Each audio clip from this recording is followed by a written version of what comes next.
Hello, 12s. Welcome to episode 227 of Seahawks Now. I'm Aaron Coe, and this is where we dive into the news and analysis of everything Seattle Seahawks, your Super Bowl 60 champions. Make sure you like and subscribe to this podcast. We are up to 604. We get a little closer to 1,000 as each day goes by. Again, it is free to you to hit that subscribe button, but priceless to us. Thank you to everybody who has subscribed and who checks us out, spends a few minutes with us every day. We really appreciate it. All right, let's dive into what's going on with the Seahawks now. So, big thing for me is would you please stop, NFL, please stop messing with Jackson Smith and Jigba. Okay, come on. So I don't know if you guys saw that on X or Facebook or the news or wherever you might have seen it, but they messed up the Offensive Player of the Year trophy. So first we have that clown at the NFL Awards mess up his name, this comedian. And then he gets the award with a typo on it. So I thought his older brother, Kanane Smith and Jigba, put it best. He posted this on X. The NFL quickly collected a fine for the dunk celebration, then used the same images for promotion. Yeah, they're going to do that. The Offensive Player of the Year was turned into a comedy segment with Drewski, minimizing an award earned through elite performance and hard work.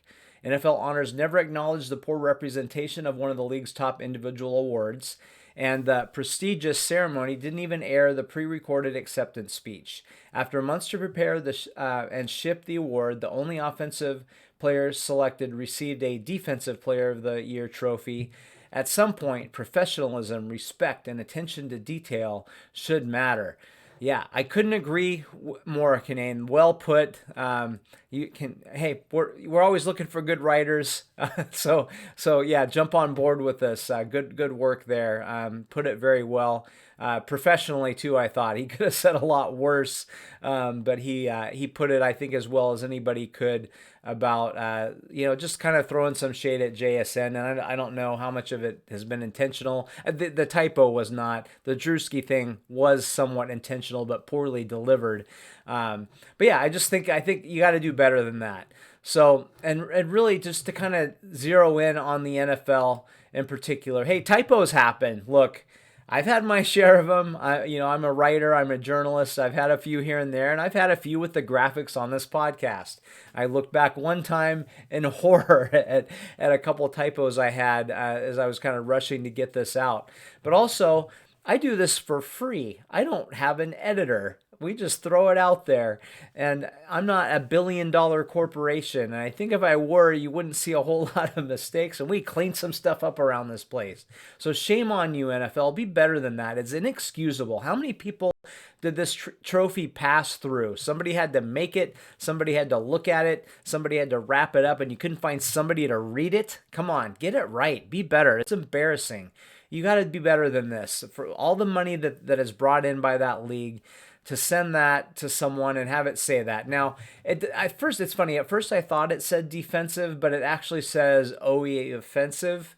So instead of offensive, one of those F's was an E. It looks like defensive if you glance at it because your eyes just kind of are conditioned to make a word out of it. But yeah, so they tried to say offensive, but they had a typo on it. And again, inexcusable, be better.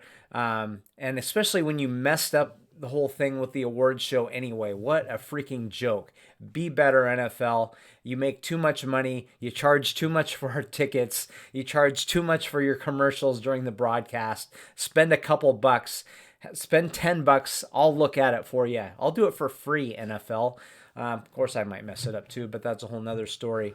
But yeah, I think the NFL just needs to do a better job for a highly prestigious award like that, and to mess that. I'm still mad about the Drewski thing. Like I'm just not going to forget that. That's something that a proud day in his family life, and to have them mess that up with that clown trying to make a joke, trying to turn it into a different word that I'm certainly not going to say here, or this podcast will be gone in a real hurry. But yeah, be better. Everybody be better, except for JSN. Just you keep being you because you're already awesome. So thank you for that. Okay, so I want to talk a little bit about some of the second-year players on the Seahawks because they have some doozies and some other guys with a lot of potential to produce in their second year. So first thing, let's avoid the sophomore slumps with a couple guys that were key contributors and have the ability to, I think, become superstars in this next year. And that's Gray Zabel, first of all. So this dude goes from North Dakota State University to being a solid left guard. Now, can he take that next step and go from being a really good player to an all-pro level player? I believe that he can. I was very impressed with what he did last year. And I said right away, I think there's Hall of Fame level ability there. He'll be a little stronger this next year. He'll be more knowledgeable. He'll tighten up in some areas. He gave up a couple sacks. That's going to happen here and there.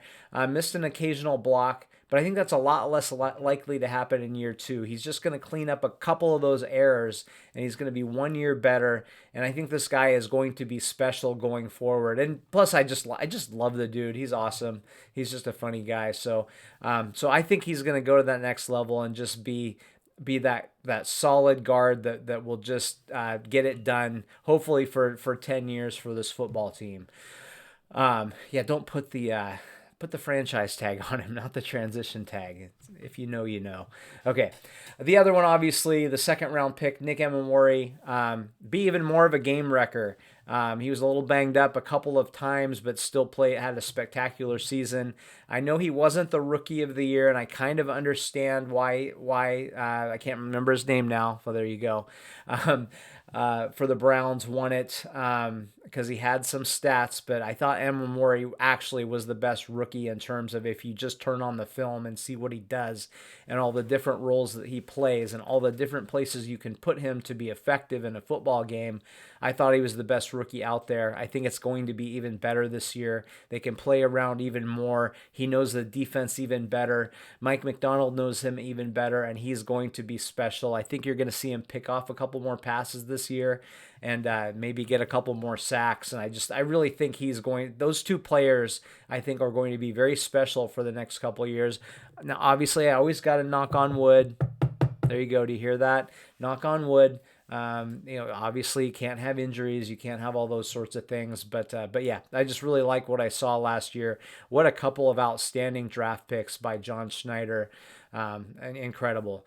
So, and then the next step for that draft class, they had 3 5th-round picks that I think could really take a step forward this year, and we saw glimpses of it this last year. So, Torrey Horton, the first 5th-round pick. He could add something that the team really didn't have last year, which is a big downfield target. He's 6'2", 196, has really good speed as well, can make contested catches. We saw it early on with a touchdown catch. And then he just got hurt. I believe it was a shin, if I remember right. He had the ACL injury in college. Now, I'm going to say this a million times, and you'll probably get tired of it, but sometimes guys just don't stop getting hurt. But if he can stop getting hurt, that's a huge weapon for to go along with the OE Offensive Player of the Year, as well as Rashid Shaheed and Cooper Kupp for as long as he's out there. So you're going to have three and a half weapons there that really can get this offense moving even more than it did last year. And they may need to rely a little bit more on the pass this year, depending on the health of the running backs and the quick development, hopefully, of Jadarian Price. Okay, and then the next 5th-round pick, I may have them out of order here, but one of the other 5th-round picks was Riley Mills. And, we kind of wondered about him coming off the injury, the ACL injury at Notre Dame in the college football playoff. But he comes in and has that incredible sack in the Super Bowl, just throws the lineman back and gets to Drake May with the other arm. So he showed potential as a big defensive end or a pass rushing defensive tackle last year. I think he takes even another step forward, assuming that full health once again. I think I don't know that he's going to be a complete standout, but I think he can be a rotational piece that makes a contribution on a regular basis for the Seahawks this year. Maybe he plays 15, 20 snaps, something like that, and gets in there and provides some relief for some of the bigger guys. And then you can use him on that edge. He's listed as an edge now. You can put him out on that edge against the run and in goal line situations. So saw some potential there.